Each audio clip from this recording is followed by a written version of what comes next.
বাইরে বাই শামীম ওসমান একটা শটস খেলেই সবার নজরে।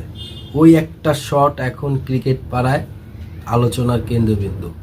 ওই একটা শট, কতটা টাইমিং নিয়ে তিনি শটটা খেলেছেন, শুধু টাইমিং নয়, পাওয়ার এবং টাইমিংয়ের উপরে এই শটটা তিনি খেলেছেন।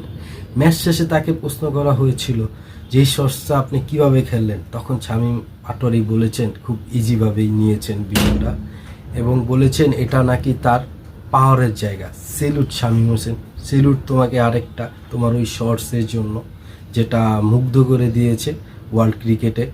ওয়ার্ল্ড ক্রিকেটে এরকম শট কেউ খেলেছে কিনা আমি দেখিনি, আমি এই প্রথম তোমাকেই দেখলাম এই শটটা খেলতে। আসলে নিজেকে তৈরি না করতে পারলে এরকম শটস খেলা যায় না। এতে বোঝা যায় যে তুমি কতটা প্র্যাকটিস করছো, নিজেকে আপডেট করেছো। তোমার খেলা দেখলেই বোঝা যায় তুমি অনেক আপডেট করেছো নিজেকে।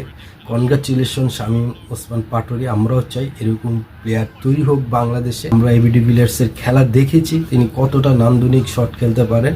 আমরাও চাই এবিডি ডিভিলিয়ার্সের মতো প্লেয়ার বাংলাদেশে তৈরি হোক। কেউ তোমাকে বলে বাংলার ম্যাক্সওয়েল, আমরাও চাই ম্যাক্সওয়েল এবিডি ডিভিলিয়ার্সের মতো প্লেয়ার তৈরি হোক। শুভকামনা সবসময় শামীম পাটোয়ারি। আল্লাহ হাফেজ।